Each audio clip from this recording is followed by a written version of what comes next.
Good afternoon, everyone, and welcome to today's SOAR webinar on understanding steps to completing SOAR-assisted SSI, SSDI applications. My name is Pam Hine, Senior Project Associate at the SAMHSA SOAR TA Center, and I will be your moderator today. Before we begin, just a few items to review. This training is being supported by the Substance Abuse and Mental Health Services Administration and the U.S. Department of Health and Human Services. The contents of this presentation do not necessarily reflect the views or policies of SAMHSA or DHHS. The training should not be considered substitutes for individualized care and treatment decisions. Just a few webinar instructions. The slides, materials, and presenter bios are available on the SOAR website. The link to the SOAR website can be found on the reminder emails you received about this webinar, and you will also receive an email after the webinar with a link to the materials. The recording will be available within about a week on the SOAR website and later on YouTube. We will be taking questions mostly at the end, which will be facilitated by the SOAR TA Center. So please submit questions using the Q&A function. And we'd appreciate if your questions were not applicant specific, because that does require some additional follow-up and further questions. So we ask that you reserve those for maybe a one-on-one with your TA Center liaison, who can provide more time and a much more thorough response to you too. So all participant lines will be muted and the chat feature is disabled. There is an evaluation which we ask you to complete, and your browser will redirect you to a survey following the webinar. There is ASL interpretation by Kip and Paige today and live captioning by Leora, which are available to enhance accessibility. To view captioning, click live transcript and select show subtitle. For ASL interpretation, you can pin the interpreter video by selecting the three dots in the upper right corner of their video. Today, I'm pleased to introduce Doreen Gross, the PATH Program Coordinator and the SOAR Core with the Division of State and Community Systems Development at the Center for Mental Health Services at SAMHSA. Doreen will give today's welcome. Doreen? Hey, thank you so much, Pam, and a warm welcome to all of you for joining us today. On behalf of SAMHSA, or the Substance Abuse and Mental Health Services Administration, I would like to welcome you to this SOAR webinar entitled Understanding Steps to Completing SOAR-assisted SSI and SSDI applications. This webinar will guide you through the steps necessary to getting started with implementing the SOAR model successfully. Panelists from the SOAR TA Center staff will share information on how to access and utilize various SAMHSA SOAR tools and worksheets that can help you in the SSI and SSDI application process. I would like to welcome and thank our panelists from the SOAR TA Center for your willingness to share your expertise on this important topic. And I'll turn it back over to Pam, who will be moderating today. Thanks so much, Doreen, for your support of this webinar. So the purpose and objective. So by the end of the webinar, we hope that you'll be able to learn how to access and utilize our SOAR tools and worksheets to help you really get started with completing SOAR-assisted claims and understand why it's important to create and implement a SOAR process between your SSA and DDS office. And finally, discover best practices through hearing our panelists today with getting started with submitting quality and complete SOAR-assisted SSI and SSDI application. So as Doreen said, our panelists today are all from the SAMHSA SOAR TA Center, and each have experience leading SOAR in their communities, but also submitting winning quality SOAR-assisted applications. So they are going to be sharing their best practices also on how they were able to submit quality applications. So we have Amanda Starkey, who's a project associate too, in addition to Abby Kirkman, who's the assistant director at the SAMHSA SOAR TA Center, as well as Sumitra Pokoto, who's also a project associate too at the SAMHSA TA Center. So you can read more about their bios on the SOAR website. And again, we will have Q&A facilitated at the end by this TA Center staff, who will take your additional questions that you have. So this is a tool that is available on the SOAR website, and the panelists today will be going through this step by step, literally, with how to complete SOAR applications. And as a reminder, this is to be used after you complete the SOAR online course. So it is our assumption that most of you on this call today have completed the course and you're ready to get started using the SOAR model after identifying applicants. So again, this is a tool that we're going to be talking about today, and it is available on the SOAR website. But keep in mind that this is a national tool, so many of your states and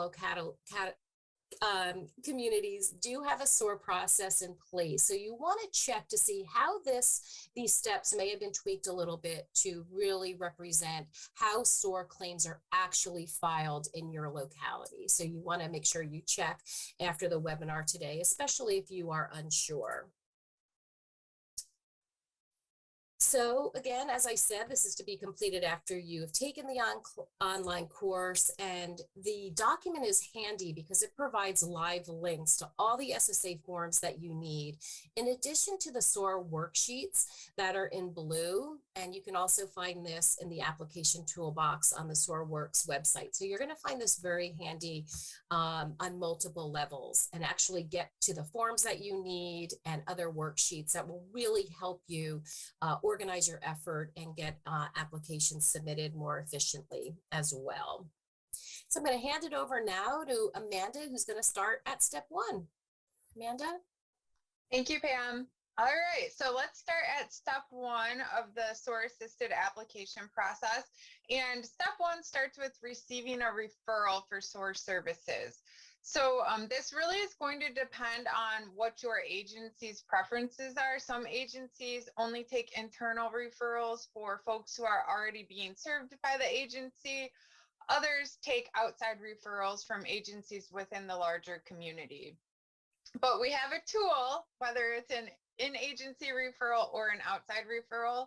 The SOAR referral tool is a really great form that you can have anyone who's making referrals fill out prior to sending a potential applicant over to you, so that you can have some background information to make an informed decision about how to move forward with the referral.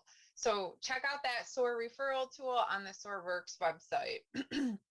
Once you get the referral, you will want to track it in a SOAR referral tracking worksheet. So again, it's in blue. That means that we have this resource available for you on the SOAR Works website. It is an Excel spreadsheet that helps you triage referrals and decide what the disposition is going to be. It also helps keep track of contact sources for the referrals, so that you can follow up with a referral source if you have questions about the potential applicant. Okay, so you'll get the referral, you'll read through it with the basic information provided on it about the applicant, and then you can use the identifying SOAR applicants document and SSA's listing of impairments to decide what your next steps with the applicant should be. So if the applicant has disabling conditions listed on the referral and they meet program criteria for SOAR within your agency, it's helpful to have a follow-up call with the applicant or even have a meeting with the applicant to complete a form called the SSA 3288, and that's the request for information. So when you fill out this form, you can send it to the local Social Security office, and they can tell you whether the applicant has any prior or pending claims, because you don't want to get started on an application and then find out halfway through the process that the applicant has had a pending claim all along. So it's helpful to submit this form to Social Security before you agree to start working on the SOAR model with the applicant, so that you know if they've applied in the past, what the reasons for any unfavorable decisions were in the past, or if they have any pending applications already in process. You can fax this to your I don't think you can fax it to your local SSA office anymore because they do not want to receive forms by fax. So we need to change this slide. But you can get this to your local SOAR homeless or the homeless coordinator at your local Social Security field office to help get the information needed. If you can't meet with the applicant and you don't have time to get the form submitted or the resources to do that, if the applicant is with you, you can call Social Security's 800 number to find out about if they have any pending claims. So once you reviewed the referral information and you know that the applicant does not have a pending claim, it's appropriate to move on to the next step, and that is to set up an intake meeting with the applicant.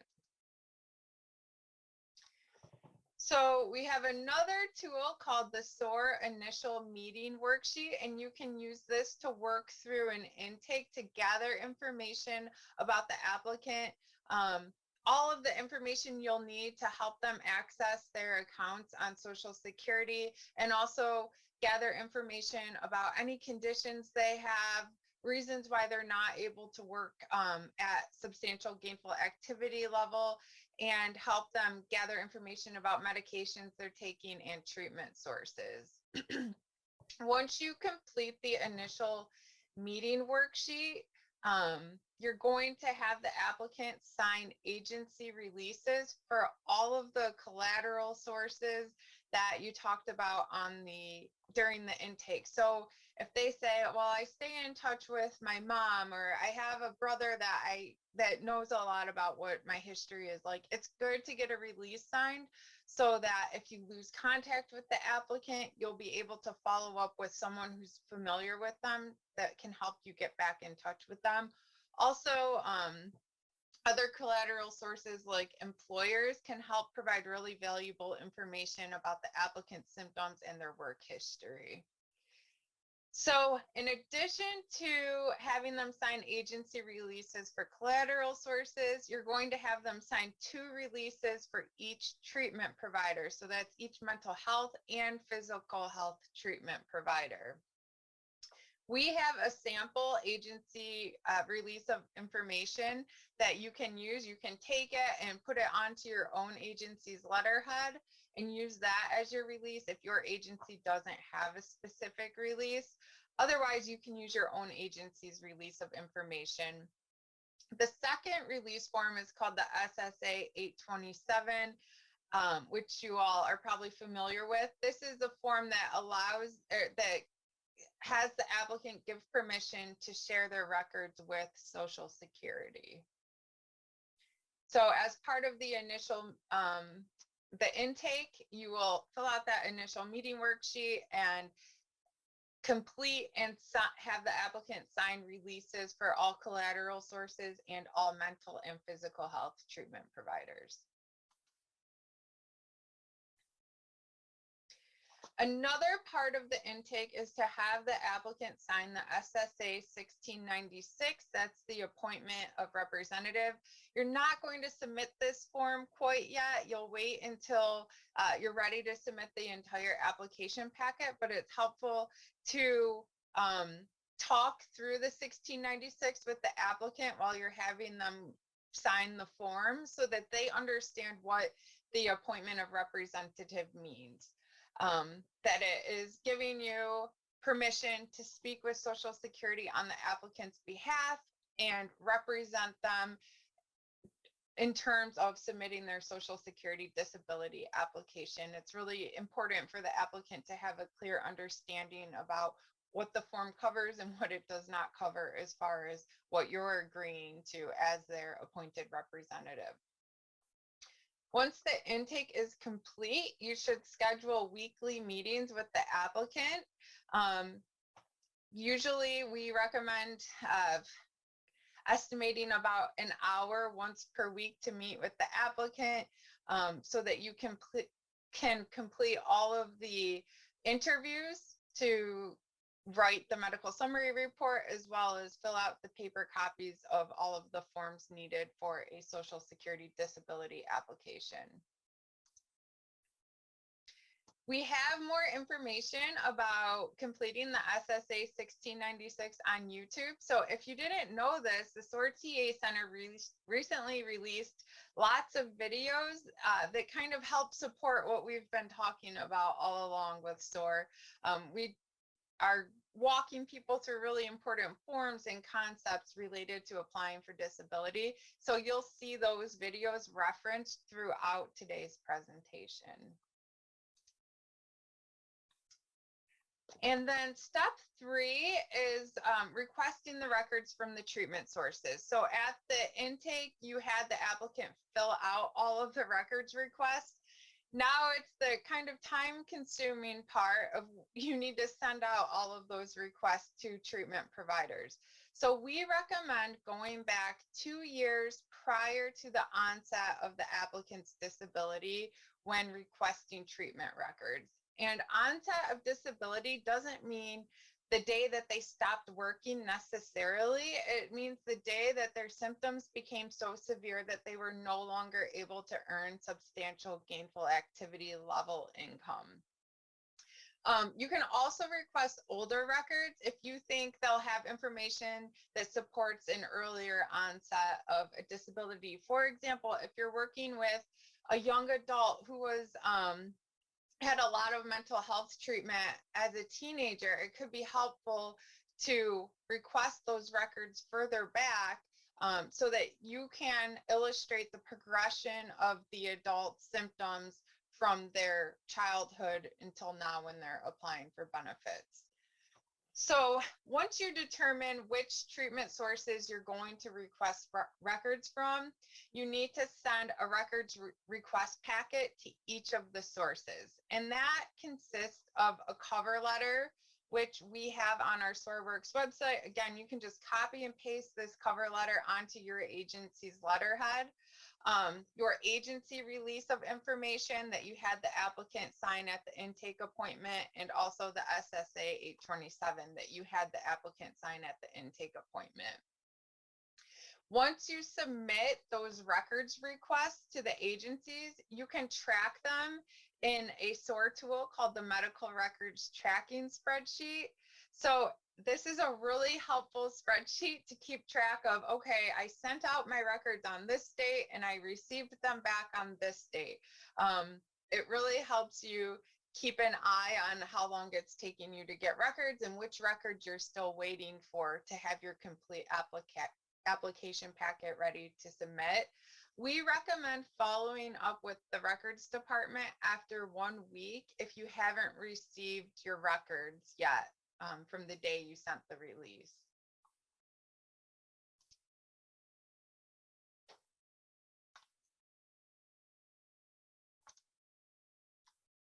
So once you send out for the records, they're going to start coming back to you.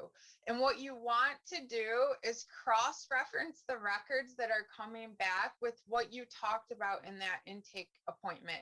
So make sure that the symptoms that the applicant told you they were experiencing in the intake appointment are mentioned in the medical record so that you have that medical evidence to submit on behalf of the applicant. If you can see, like, clearly the symptoms we talked about at that intake appointment are documented in the records, that's where you're going to move on to step 4 of the process. If the symptoms aren't documented in the records, but you definitely observed those symptoms, or you've talked to other people that are familiar with the applicant and you know that they are experiencing the symptoms they talked about at the intake appointment, you can go on to step 4 in the process, but we would recommend a consultative exam in the medical summary report because you don't have the medical evidence that documents the applicant's symptoms. So you'll want to give the disability examiner some notice and say, hey, they're experiencing these symptoms. They need to have an evaluation by a treatment provider so that you can have medical documentation of it. So the third scenario would be that the applicant told you about symptoms in the intake, but they're not documented in the treatment records and they're also not easily observed. So in this case, we might want to hold off on moving forward in the application process with the applicant until we can have some records that support the severity of the symptoms that are needed in order to meet a listing or equal the severity level of a Blue Book listing for benefits. So what you can do is say, hey, we're going to put you on our wait list. We'd like you to seek treatment for a few months. We'll help you make that connection to treatment. And then we're going to circle back and see what your records say then, because at this point, we don't have the medical evidence needed to support a favorable decision. So as I said earlier, we have videos that address a lot of these things. We're doing a quick review of the whole process today on the webinar, but these get into some of the really important details and concepts that are great to have a strong understanding of. So Kristen has a video where she went over collecting medical records, and Sumitra made a video about using the Blue Book listings to document the severity of an applicant's symptoms. I'm going to turn things over to Abby to take us through step 4. All right, thanks, Amanda. So step 4 in the process is one of the most crucial parts to ensuring that you are set up to do a good and solid SOAR application. So step 4 is all about establishing the applicant's protective filing date. And the protective filing date is the first time that you are going to notify the Social Security Administration that you intend to apply for disability benefits. Now, there are many ways that you can set the applicant's protective filing date, but our recommended way is to set the applicant's protective filing date online and then stop at that reentry number. Now, one of the great resources that the SOAR TA Center has is on the right-hand side is creating a My Social Security account. And it's a flow chart that explains when and how you would go about creating a My Social Security account for the applicant. My Social Security accounts are going to come into play here because the Social Security Administration would like everyone who has the ability to manage a My Social Security account to have one, as that is the way that you can set a protective filing date. You can request replacement Social Security cards. You can also check on the status of an application as well as ensure that all of your work credits are present. So when you are working with an applicant to apply for Social Security and you are ready to set the applicant's protective filing date, there's one of 2 ways that you can navigate this process. When you go and you click Apply for Benefits and you start a new application, you will come to the question that is on the lower left-hand corner. It will say, who is completing this application? And if you want to attempt to establish a My Social Security account for the applicant, or if the applicant already has a My Social Security account, you will select, I am applying for myself. Even though you are a caseworker and you are helping the applicant apply, you might be kind of driving, but the applicant is there with you. You are going to select, I am applying for myself. At that point, you are going to either assist the applicant in creating a My Social Security account, or they are going to log into the one that they've already created. Now, this is done via id.me or login.gov. Once you have logged in or created that My Social Security account, you are then going to input basic information and you are going to stop at that reentry number. Now, we understand that many folks have a hard time establishing a My Social Security account. And this is a reminder that the My Social Security account is intended for the applicant and the applicant only. You as the SOAR trained caseworker should not know the password, the email address associated with it, and there should not be a common email address or anything like that. The applicant is not capable of that, or they do not have the ability to log in or successfully create a My Social Security account. You can absolutely still set the applicant's protective filing date online. So again, the second option would be you haven't been able to create or log into a My Social Security account. This is what we're going to do. You would log in, you would again select apply for benefits, start a new application.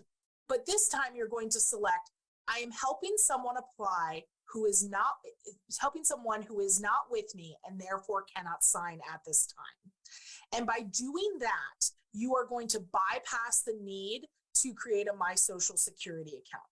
What this creates is an unauthenticated application. So when the full application is submitted, you will receive a paper form, and the applicant will receive a paper form in the mail, and they will be required to sign it. But this still allows you to set the applicant's protective filing date online. And again, setting it online is what we recommend, because if not, and you have interactions with Social Security prior to this, whether it be a phone or in person, it can sometimes mess with the time frame. So once you have either established a My Social Security account, logged in, or you've selected I am helping someone who is not with me, you will then provide basic information about the applicant, the date that they became unable to work, and then you will get to this reentry number. It is so very imperative that you stop at this reentry number and exit. From that point, you will then have 60 days to complete the claim. So you want to mark your calendar as to when the end of that 60 days is.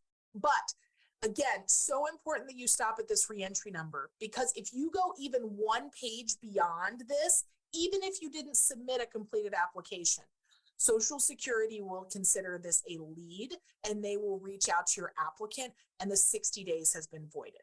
So if you want to have those 60 days that SOAR has established for the completion of the application, again, it's incredibly imperative that you stop at that reentry number. Write it down, print it out, put it in your applicant's case file, and you won't need to access this number again until the end of the 60 days when you go back in and complete the application. We have another video, like Amanda was saying, that walks through how you establish an applicant's protective filing date on or embedded within the SOAR online course. Setting the applicant's protective filing date, like I said, is such a crucial part. And as you're doing your first couple applications, we really want to set you up for success with this. So we strongly recommend that before you set your first, second, or even 10th protective filing date, you go ahead and review the online course, and particularly review this video, which walks you through, again, how to successfully do that. So once you've established the applicant's protective filing date and you have the 60 days, you are going to be working on a lot of things. Amanda very clearly laid out how you are going to collect the applicant's medical records using that compound release. And during these 60 days, you are going to be following up with the medical providers. I wish that we could say that many medical records providers get back to us as soon as possible, but they are very busy. So many times you will need to follow up with them to make sure that the medical documentation is coming in. Once you get that medical documentation in and you read it, you may actually lead you to request more records. But throughout this 60 days, you are meeting with the applicant regularly. How often you meet with this applicant will probably depend on how big of an area you cover, the accessibility you have with them, the outreach that's needed to be done. But you will be meeting with them very regularly over the course of these 60 days. And you are going to be working with them on the medical summary report. And what I mean by that is you are going to be interviewing the applicant. Soon, Sumitra is going to be going over the medical summary report, but we want to make sure that you're very familiar with the MSR interview guide and template. We do not expect you to sit there and interview and read the applicant these questions from the 11-page document, but the more you become familiar with this, you can talk with the applicant about various aspects that you will address in the MSR. I used to always like to talk with my applicants.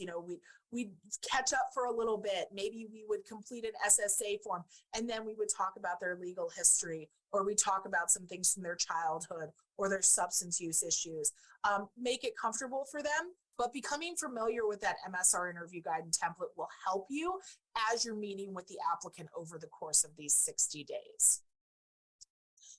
So this is also where we are talking about the checklist to initial claims and really focusing on other types of forms that will need to be submitted.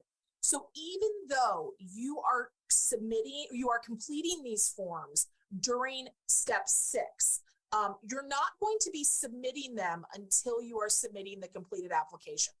So many of these forms you're getting prepped, you're getting them ready for the final submission.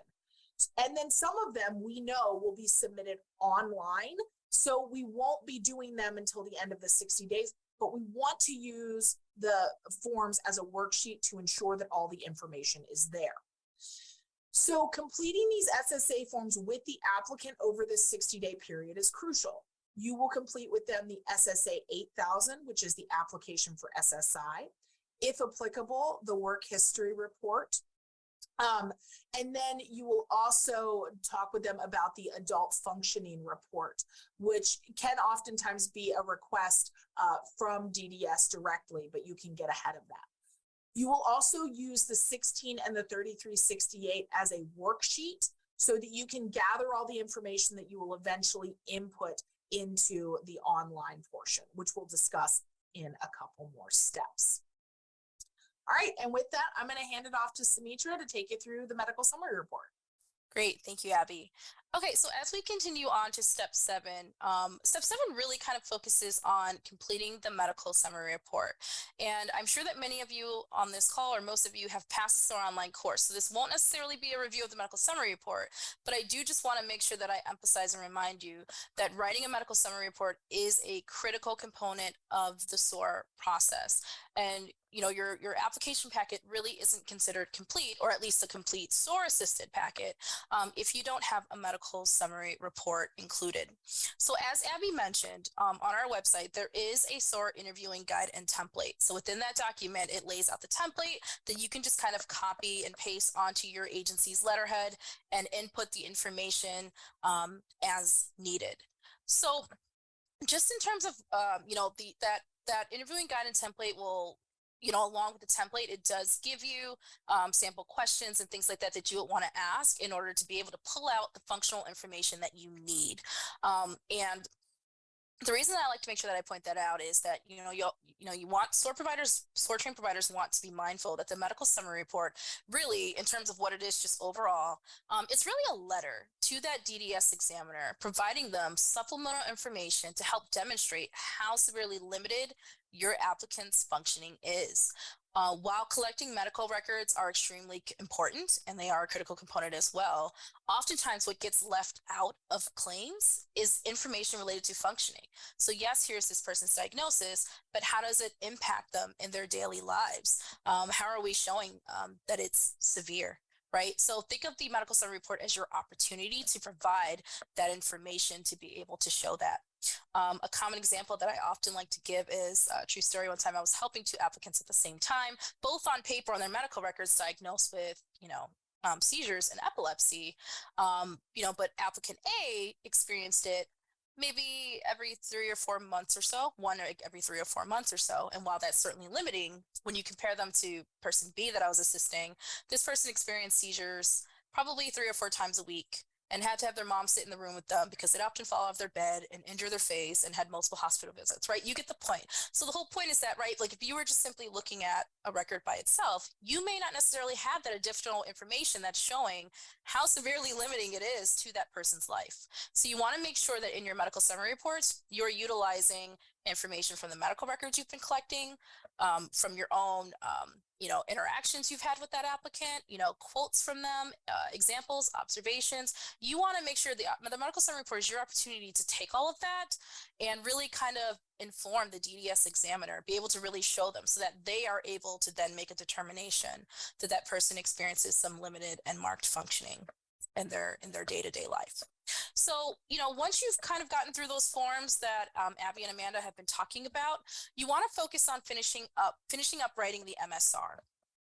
And once you've finished writing it, you completed all those sections in that interviewing guide and template, there are a couple options that you have in order to kind of assure a quality review. You're able to send that to your SAMHSA SOAR TA Center liaison for review. Where, as long as you have the information redacted, you can feel free to send it over to us. We'll review it, give you feedback on it. So once you're at a place where you feel, confident in your medical summary report, we definitely encourage you to send that final MSR to your applicant's treatment provider for their review and a co-signature. And obtaining a co-signature on those medical summary reports is also a SOAR critical component. The significance of obtaining that co-signature is that it raises that having that signature on it raises the MSR from being collateral information to now being medical evidence. So it gives it a much higher weight. SOAR providers, you do want to be mindful that SSA does have a list of who they consider to be acceptable medical sources. And so you want to make sure that that document is being signed by an acceptable medical source. A common question often that we get is, can, a licensed social worker sign off on it? Can a licensed mental health counselor sign off on it? While we certainly value the work that they do, and while that information is helpful, they are not at this time included on that list of acceptable medical sources. So SOAR providers will want to be mindful of which licenses are, and you can obtain that on the Social Security website. So once you've sent that to them once you've sent it to the provider for that review and that co-signature, plan for at least a 1 week turnaround time for obtaining that co-signature.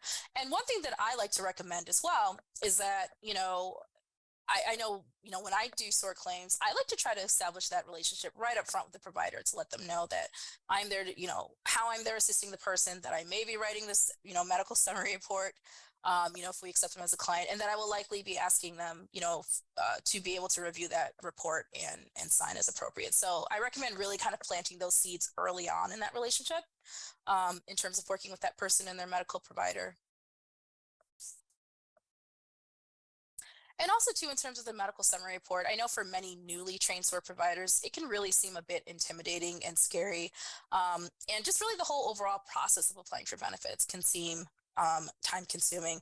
But I definitely want to show you, encourage you to make sure that you are completing this critical piece, because really putting forth the initial effort for an earlier, more successful outcome, it might seem difficult, but it is certainly worth the effort. I remember I was talking to someone from one of the states that I'm a liaison to, and, we were just kind of talking about this process in general and SOAR and like non-SOAR claims and things like that. And she was kind of saying like, yeah, I love SOAR. It's great. I'm on board with it. It's just, I'm trying to convince myself like why I want to do this. And she was saying, our agency, we've been able to, I think it was like 50 people, set up for like appointments to apply and things like that. And I'm like, oh, that's great. Like, what do the outcomes look like? Because I'm genuinely curious, right? And, she paused for a second and she said, okay, well, admittedly, it's a big fat zero, right? And so the reason that I like to bring that story up is because, while it may, sometimes I think, we try to kind of go the faster route. But my question is, is that worth it if you're still getting, the same results? And that, simply kind of putting forth that initial effort, like I mentioned, right, to really make a good claim, really do those critical components to ensure that you have the quality information that needs to be there, makes that a much more worthwhile effort. And programs with higher outcomes submit medical summary reports and show overall fidelity to the model in general. All right. So once you've got all your pieces, right? Once you've got all of the forms that we've gone over, once you've got your medical summary report completed, it's time to get this thing submitted. So in terms of what that process looks like. So the first thing that you're going to want to do is you're going to want to take that re-entry number that Abby talked about when you first started the process. You first went to that online disability benefits application online, and you got that reentry number and you stopped, right? So now what you want to do is you want to take that number, log back in, and you're going to be completing the SSA 16 and the SSA 3368 online. Now, as you recall, like Abby stated, you would already have all of the information that you need to go ahead and submit that, because you would have filled out the paper 16 and 3368 to be able to use as a worksheet. Now, friendly reminder, you want to make sure that you're submitting that online disability application within 60 days of setting that protective filing date, right? Otherwise, you lose that date. So also be mindful that the applicant must be present with you to click that submit button.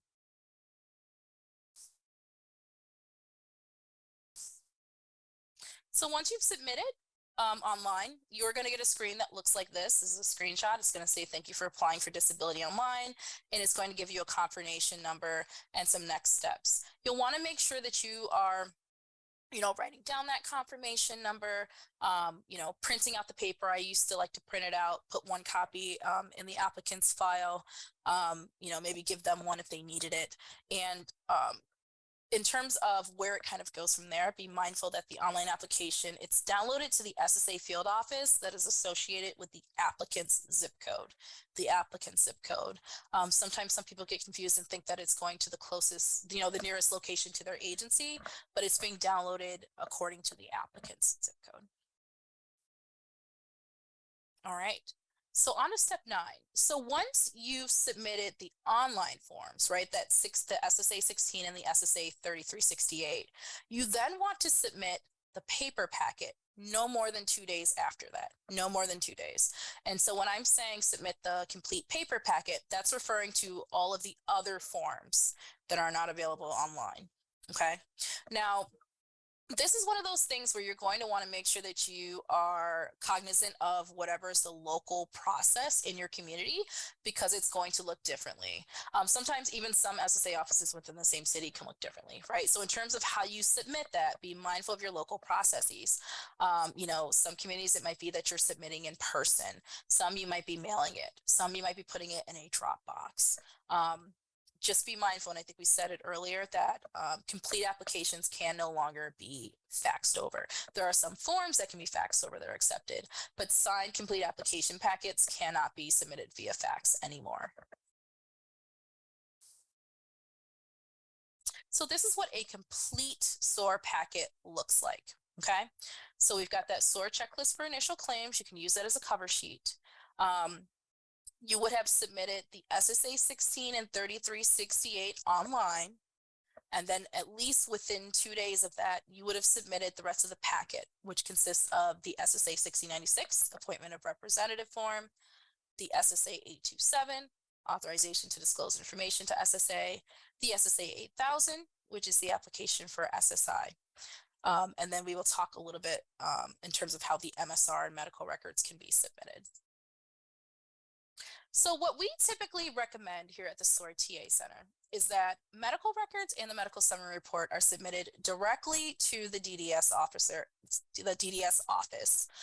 examiner, as opposed to the local field office. That way it's going directly to them. And especially if you are working with an applicant that has lots and lots of medical records, right? So there are a couple different ways that you can submit this directly to them. One of which is through via use of the barcode cover sheet. So this is a cover sheet that is generated by DDS, and it has a barcode on it that is specific to the applicant's file.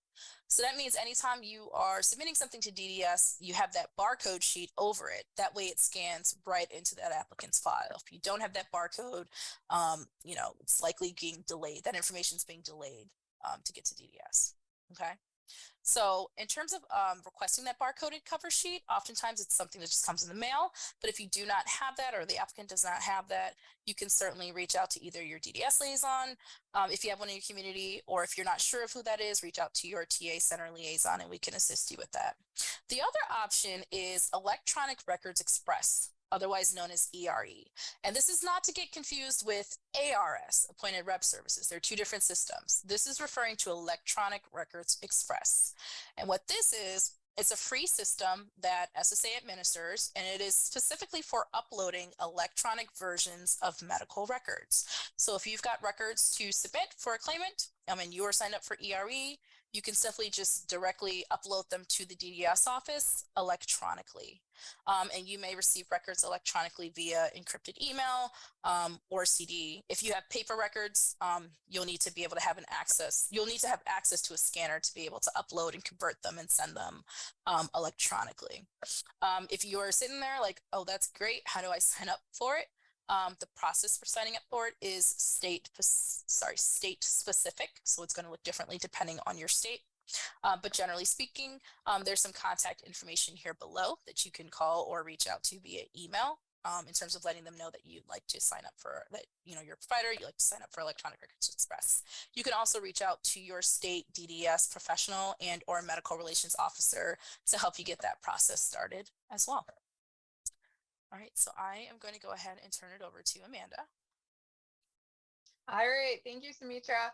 Okay, so we made it through the first big portion of the process, and that is to submit an application.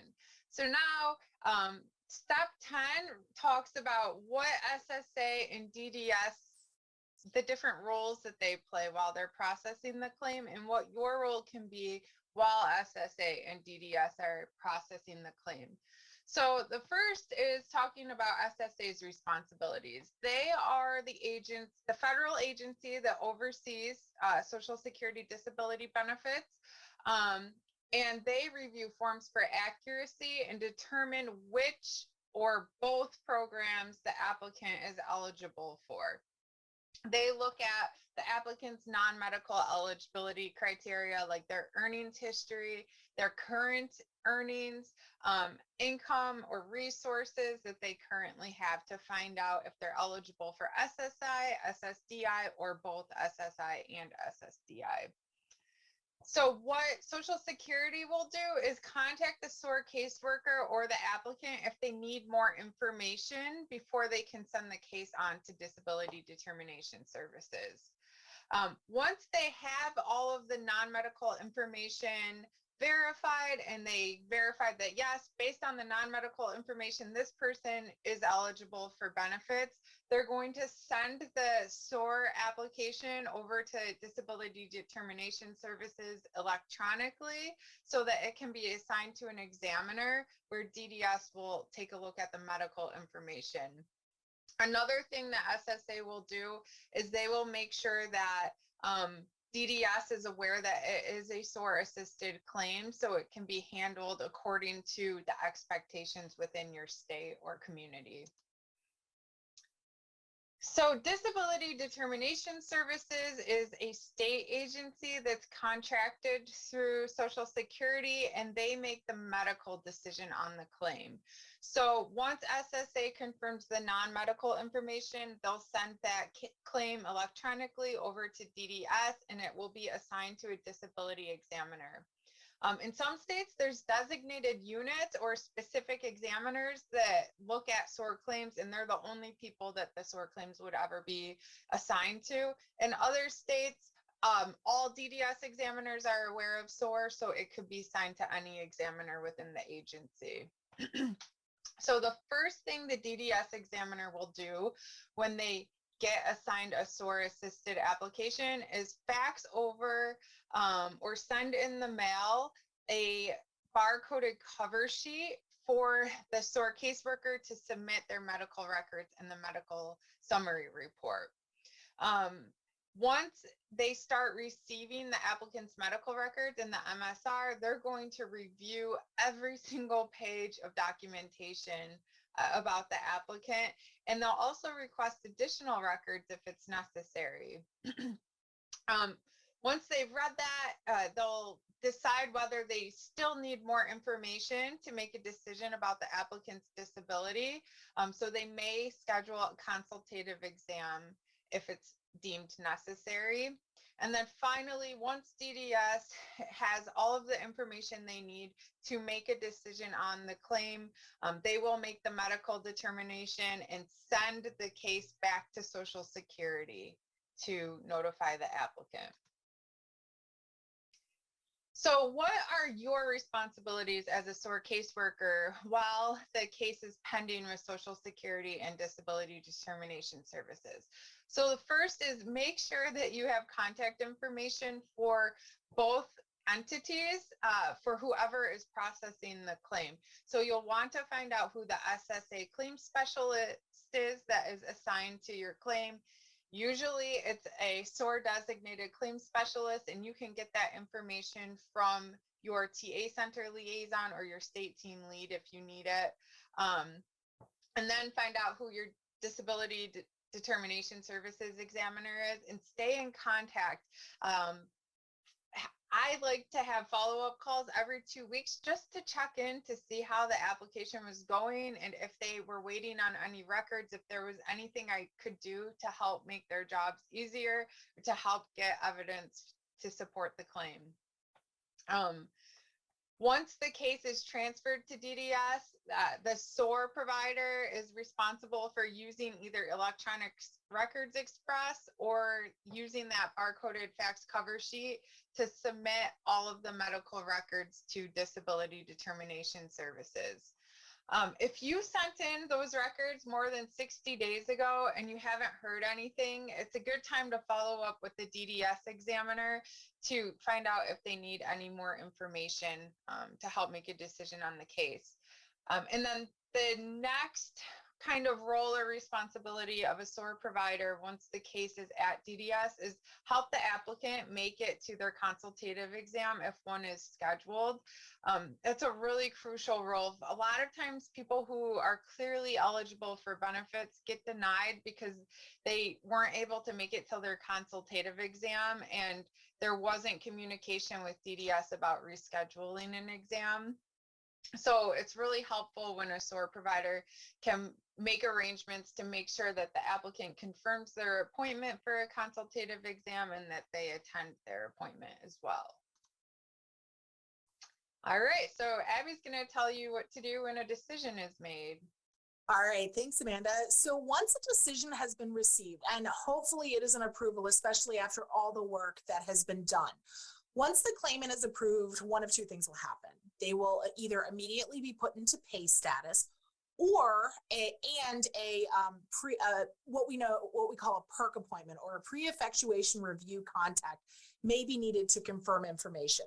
This is why we try to provide all of the information up front, but sometimes a PERC appointment will be needed to confirm addresses, make sure nothing's changed, and if a representative payee is needed at that time. So if DDS determines that a representative payee is needed, at this time, the applicant and their assigned representative payee will need to attend an in-person appointment to get that all set up.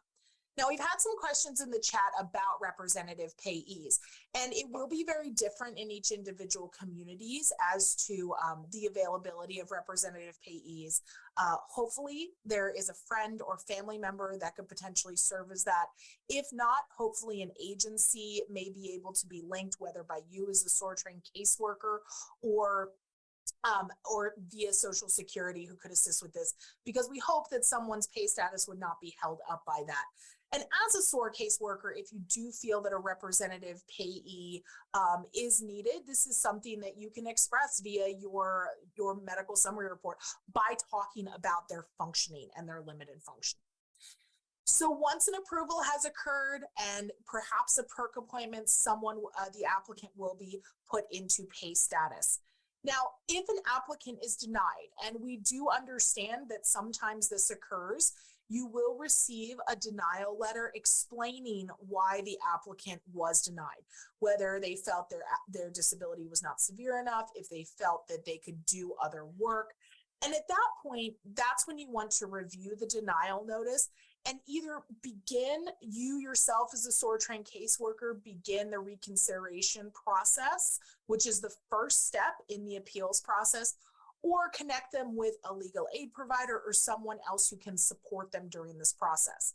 Now, we won't get into the appeal side of it today, but if you do choose to appeal the decision, you will want to make sure that you provide additional evidence to show that the applicant's claim has worsened in this time, and additional and updated information.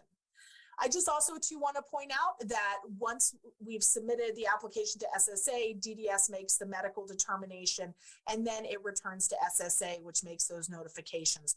Throughout this time, as SOAR trained caseworkers and the applicant's 1696 representative, we hope that you are communicating regularly with the SSA claims representative and the DDS adjudicator assigned to the case, so that there's never a question in your mind of where the applicant's case is in progress. All right, and I'm going to hand off to Sumitra for the final step. Thanks, Abby. So once you get your decision, hopefully it's an approval and you're doing your SOAR happy dance and you're smiling. But whether it's an approval or a denial, SOAR providers definitely want to track their outcomes. The system that we use to be able to do that is the online application tracking system, otherwise known as OAT. And I know some of you may be sitting there like, oh no, another system to enter into, but OAT is not a case management system. You're not entering any information about like the actual applicant or following along. You are simply entering what is the decision you received on that claim. So OAT is free. It's very user friendly. It's accessible from any web browser, and there's nothing to download. Again, there's nothing to download. You would just access it from a web browser. It is on a secure server, and it is HIPAA compliant because, again, as I just kind of mentioned, is that there's no personal identifying information about the actual applicant being collected. You are just simply reporting whether you received an approval or a denial on that claim. And I just want to make sure that I'm emphasizing and, the importance of tracking those outcomes, right? And there's many, many different reasons of why we want to track outcomes. The first thought that often comes to my mind, I guess coming from a case management background is, well, if you didn't document, it didn't happen, right? No, but other than that, right? First and foremost, we want to absolutely be able to recognize the hard work that SOAR providers are putting into these applications and this hard work that's being done. So, we definitely want to have like accurate reporting, accurate numbers from the states that are reflective of all of the work that is happening. It also helps to boost your community and your state's outcomes. OAT allows for OAT users to run reports that see the impact that your work is having on the community. And I think what's really, really important for a lot of states is that the stronger the outcomes are, that's typically what's needed to be able to apply for funding for SOAR dedicated positions and things like that. Oftentimes really like the clinchers is really being able to show those outcomes and impacts. And, if there are any SPART fans here, numbers don't lie, right? As the saying goes. So you definitely want to make sure that, that data is being reported accurately. And with that, I am going to pause and leave some space to see if there's any Q&A that we can answer. Well, I'll start by saying, thank you presenters by sharing all of your expertise and going through the steps. And we've already seen in some of the comments how helpful that standard SOAR process document will be, because it does break things down into manageable bites, if you will. And I think the more you look at that document, you'll be comfortable with those steps. And again, that first application will be a bit clunky, but the more you do, these steps will become, really second nature, for you. But we appreciate the positive feedback on that document. We have already answered well over 60 questions, throughout the webinar, but there's still some more that we want to answer, and we have plenty of time, for some additional questions, if you have them. And we just want to go through some of those questions that were answered already, but just to clarify, because we did get some questions about that 1696, the SSA 1696, the appointment of representative form, which is, at that step 1. So you fill out the 1696 in step 1, but you don't submit it until step 9, right? So we just want folks to be very clear on the SSA 1696, when to submit it, when to get it completed by the applicant and yourself, and when to submit it. So Amanda or Abby, do you want to just kind of talk a little bit about that 1696 and some tips for folks? Yeah, so I'll go first with it. So the 1696 is such a powerful document. It enables you to talk to SSA and DDS. It allows you to know who those folks are, and you are able to follow up with them. But it also does not work or be activated until you submit a completed application. So if you are submitting it along with the 3288, they're going to throw it away because there's no application to attach it to. So even though we are filling it out with a lot of the paperwork at the beginning, We always are submitting it with the completed application packet at the end because that is what it is going to work for.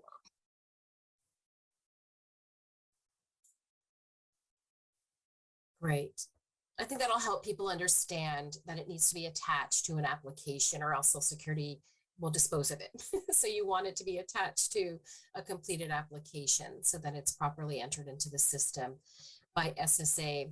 We had a bunch of questions come in regarding pending claims. So how do these steps kind of impact, or how do you use these steps, or when do you jump in, when there is a pending claim? So I'm going to just kind of throw that, to all panelists, like any suggestions on how the SOAR model can be utilized, for pending claims. I can answer that one. So you can use the SOAR model at any step in the process. It's really helpful to start with the initial application because if you're anything like me, you like to have control over how things go. So you have control over the application from the first contact with Social Security through submission. But that doesn't mean you can't step in and help somebody who's already submitted an application. What you could do is sign the 1696. Still gather evidence so that you can write a medical summary report for the applicant, still maintain that contact with Social Security and DDS and help them make it to a consultative exam. So while you might not do the application completion part of the application using the SOAR model for a pending claim, you can do all the other parts like helping the DDS examiner collect medical records and definitely writing that medical summary report so that they can have the full picture of what's been going on in the applicant's life that has led them to the point where they're at of needing to apply for disability benefits. Does anyone else want to add on to that? Good advice, Amanda. So we also had many questions come in about your local SSA field office not knowing about SOAR, never heard about SOAR. So we just wanted to kind of get an idea because we did address that. Part of this webinar is showing you the importance of establishing a SOAR process, developing those relationships with your SSA offices and the state DDS offices. So can you talk a little bit about that, how you can really get SOAR known within your SSA, area?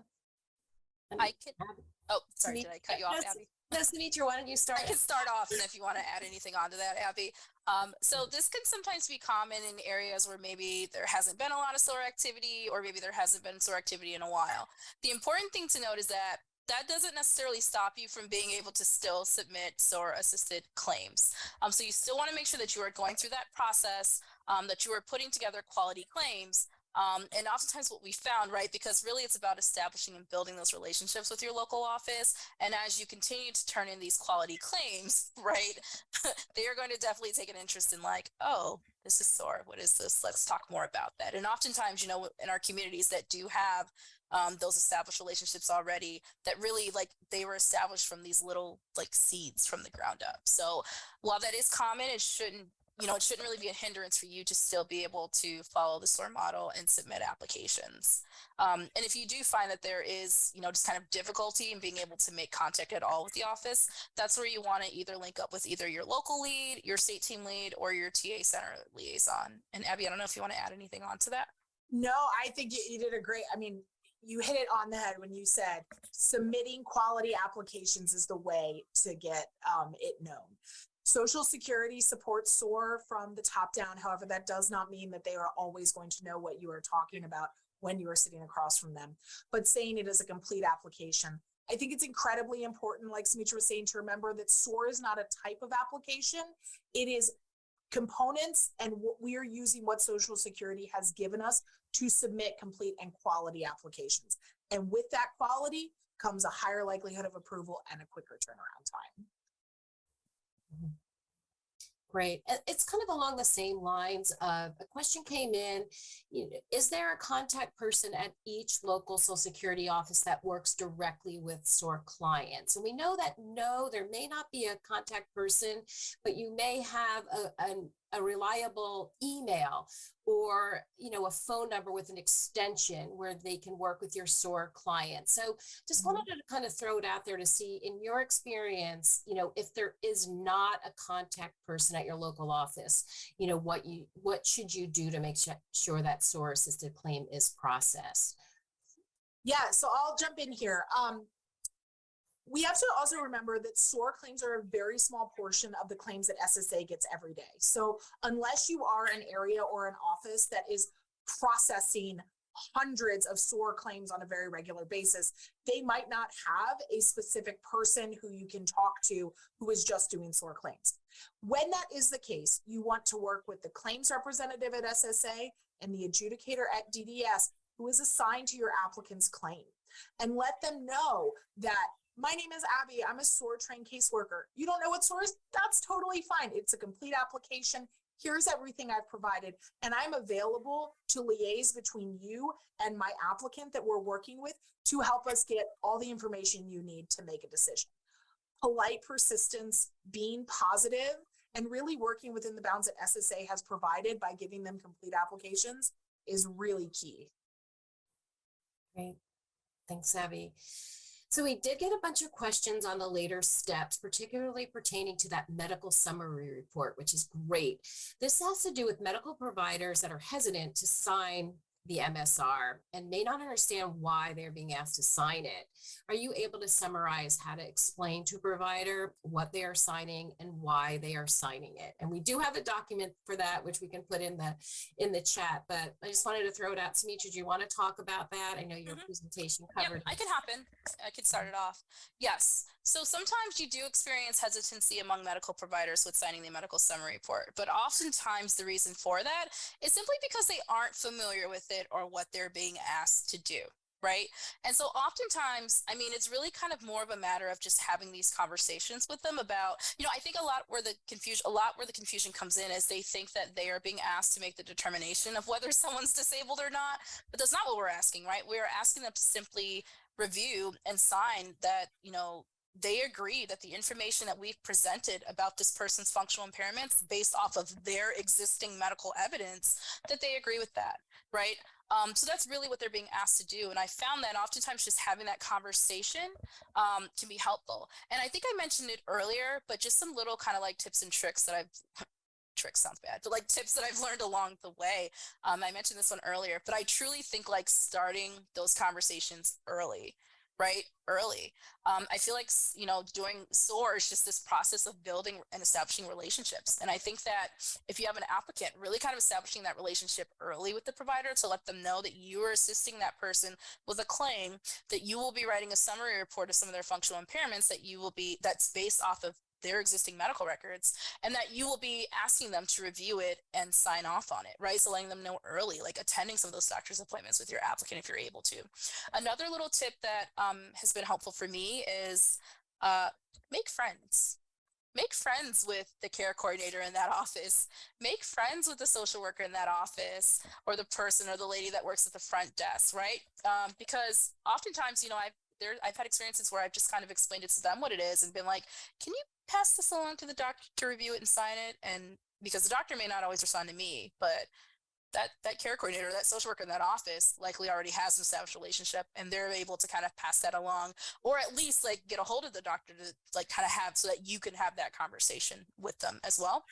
And then my last little kind of tip is, if appropriate, kind of get the applicant, you know what I mean, involved, like really let them know how important it is. And, you know, if they're seeing that provider on a regular basis, have them mention it to the provider that you will likely be reaching out and things like that. So really, like I said, what the commonality here is kind of like building those little relationships to be able to kind of help make that a little bit easier. And I don't know if anybody wants to add anything else onto that. Thanks, Samitra. Yeah, just a couple of comments again, and observations. This has all been very helpful. The whole process stresses me out. Thank you for doing this. And I think that's the reason we want to really help make this more manageable for you. But just imagine how an applicant who applies on their own with no support whatsoever feels going into an office, not knowing what Social Security expects, what is really needed to help them be successful. So it is very stressful all around, but also hopefully you're learning by just looking at the panelists, the support that you have through the TA Center, but also hopefully through your local SOAR initiatives.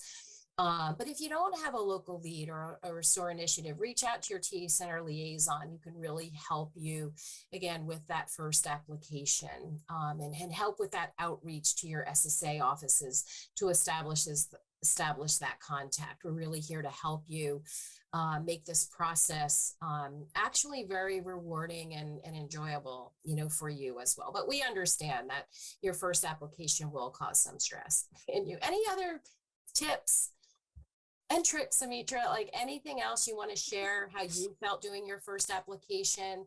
Often not having this document, you were doing applications when you didn't have these steps broken down for you, to follow and have links to the forms and such. Any tips for folks?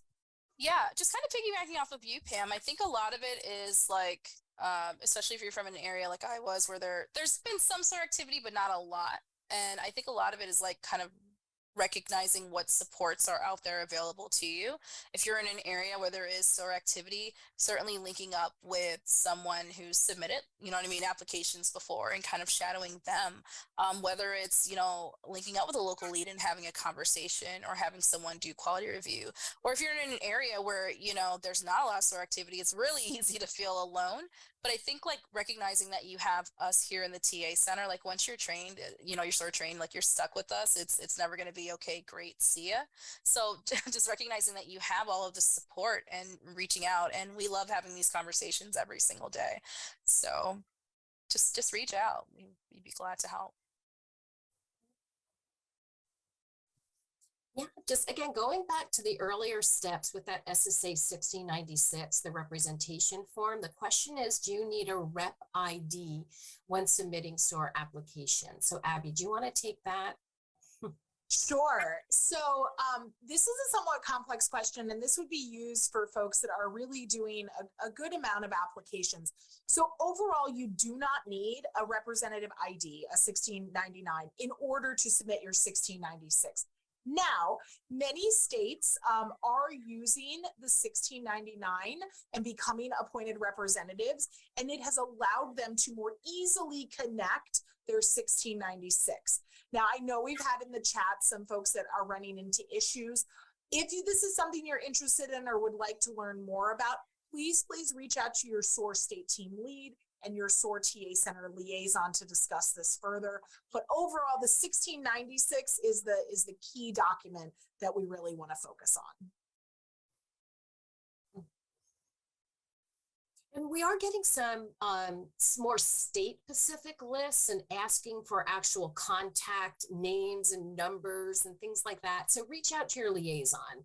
If you have a local lead, but start with your liaison. We're here to really help you know if there is a contact list for your area. Likely there is one. So reach out to us. We're not going to be obviously, sharing that here, but reach out to your liaison. We can email you a name, provide an e-introduction. If we know who that field office liaison is, maybe we can make that introduction on your behalf to make it smoother for you, doing your outreach. And a bunch of questions about, we said earlier when you took the course, it should be kind of understood that using the SOAR model is for individuals who are either homeless or at risk of homelessness. And we do have a document that really talks about that more. What does that at risk mean? And how do we, Social Security, identify individuals who are literally homeless and those differences. But the SOAR model is to be used for applicants who are homeless at risk. Does anyone really want to talk about that? This may come up as you begin the initial interviews, or you do get a referral for somebody, and how to determine that.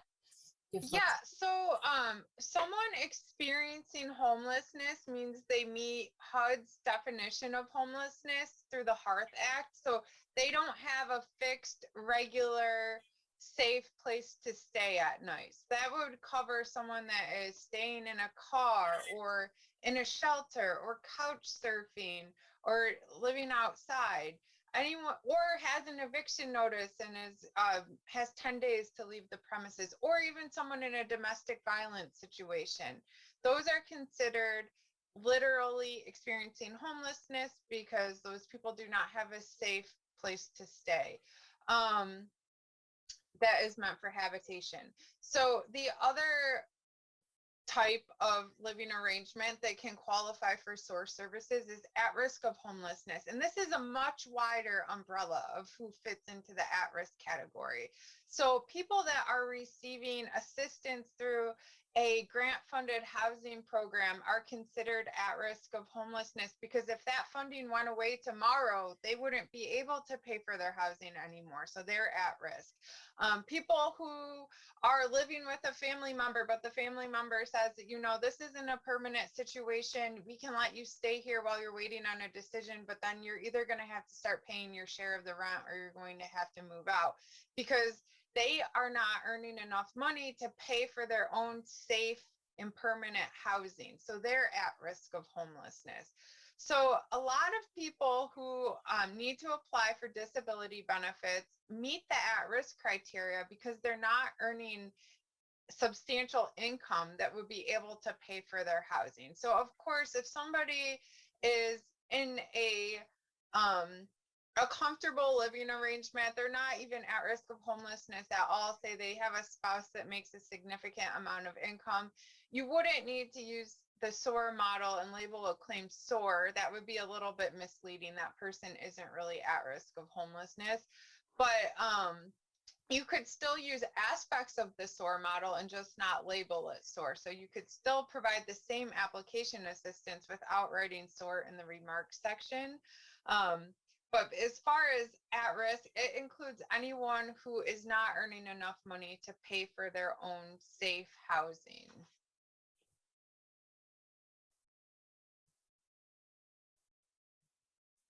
Thanks, Amanda.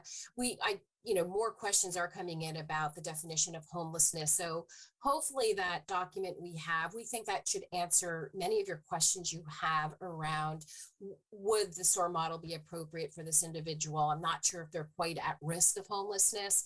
Reach out to your liaison. We usually err on the side that that person is at risk if they're not in their own, dwelling, if you will, right? So again, reach out, talk to us. We can walk through and maybe talk through some of these issues where it may not be that clear in using the SOAR model for. That's a very helpful document as well. So I'm just going to throw it to the panelists. If there's anything that you see, any questions that you see, or anything in your presentation that you want to kind of, just emphasize how important it is. Some people are talking about how long does it take to complete a SOAR application and get an approval. I know that's a loaded question, and it was discussed, where it could take anywhere between like 20 and 40 hours to complete an application. And, how long it may take to get a decision could really depend on your geographic location and what's going on, with the Social Security offices in terms of staffing, workload capability, things like that. But that's a big open-ended question if anyone on the panel wants to really talk about that. Yeah, so I'll take it a bit. I mean, how long it takes to do a SOAR-assisted application will really depend on the length of engagement that is needed. So it may be on the 20-hour end if this is someone that you can easily engage with and you can easily collect medical records. But if more outreach is needed, it might be on that more 40-hour end that it takes. The key here is that SOAR takes time. It takes time to do good quality applications, but the time spent on the front end is going to be significantly less than the potential time spent on the back end if an applicant is denied continuously. Once an application, a completed SOAR application, is submitted to the local Social Security office, they'll move it on to DDS, and your role as that caseworker and representative is to follow up with them. On average, we see SOAR claims taking about 4 to 5 months to get a decision. That is not always the case in every community, and it's going to be very community and state specific. But if you are encountering issues where it's taking a long time, you haven't heard from SSA and DDS, or your calls haven't been returned, that is where you want to reach out to your SOAR TA Center liaison, so that you can talk with them a little bit more about how you can manage these and really get the process moving as efficiently as possible.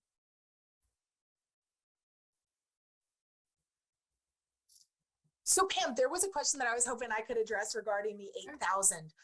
So someone asked about, are we always going to submit the completed 8,000 with our completed application packet? They referenced the ISSI or the phone interview. And overall, we always want to submit the completed SSA 8,000 with that application packet.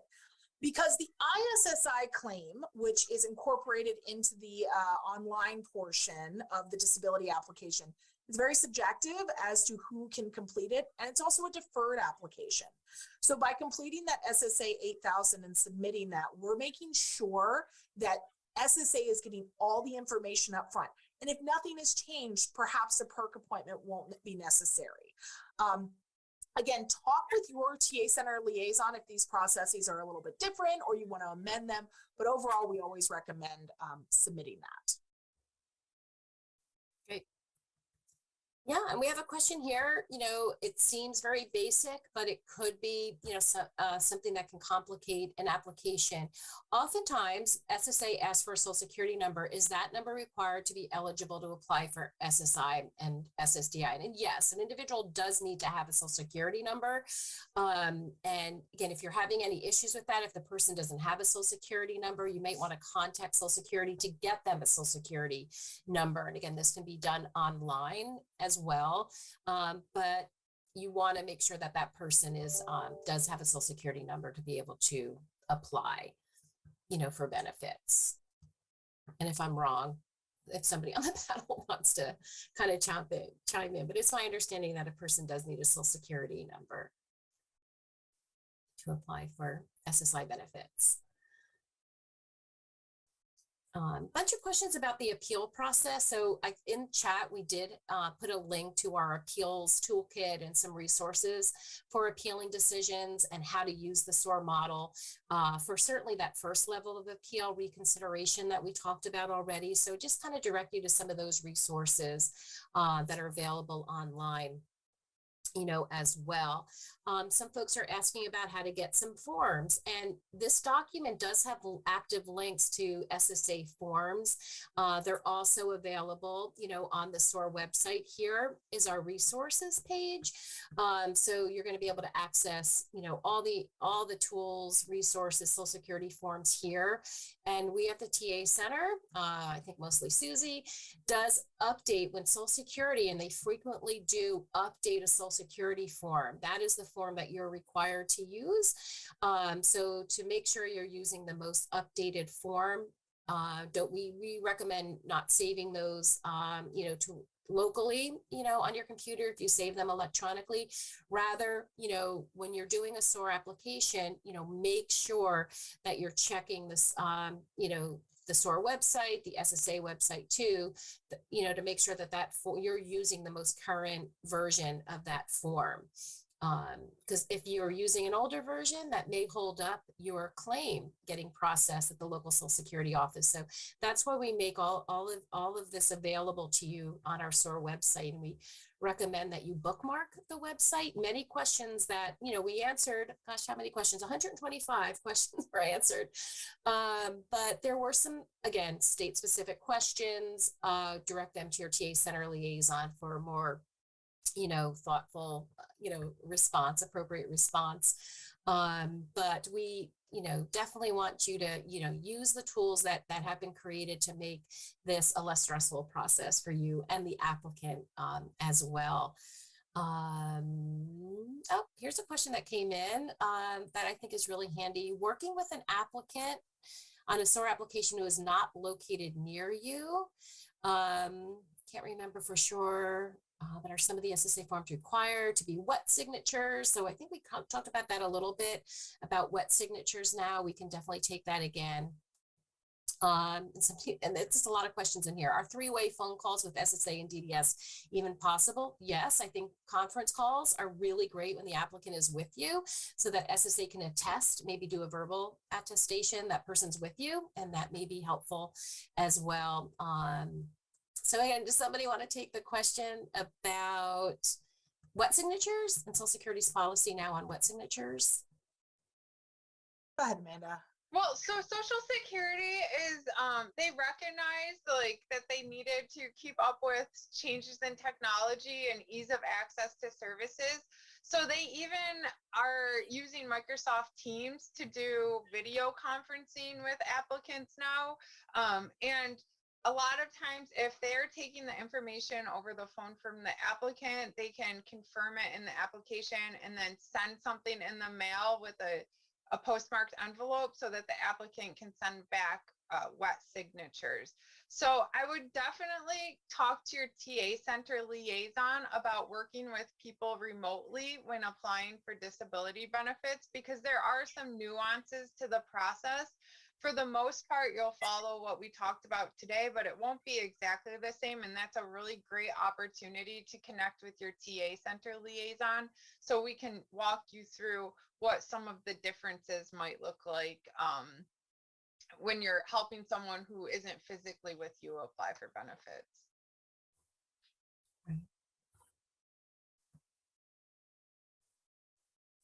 Let's see. So we do have a lot of the links in chat, and you should be, seeing most of the responses, to the questions. So everything is available to you. Again, I'm just going to put another plug for your TA Center liaison who can hopefully answer, some questions that you may have, especially as you start utilizing the model. You may have just completed the course and you haven't quite started utilizing the model. But once you identify an applicant who you would like to use the SOAR model, and you're struggling a little bit, reach out to your TA Center liaison, who can certainly be helpful, to you.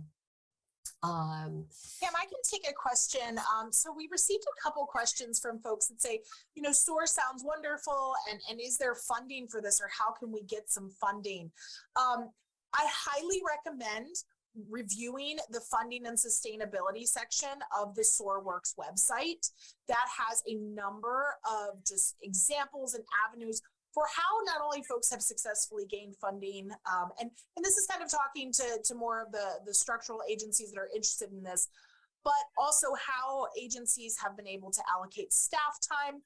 We have a hiring and supervisors guide that talk about how SOAR trained caseworkers are very different from traditional caseworkers and how the role is different and how this really is a specialized task, and how I think, as we've seen through this webinar, time is needed to complete good quality applications. And obviously we have lots of support for it. The SOAR-Works website is chock full of resources that we really recommend reviewing whenever possible. And of course, like Pam said, reaching out to us or the SOAR mailbox directly.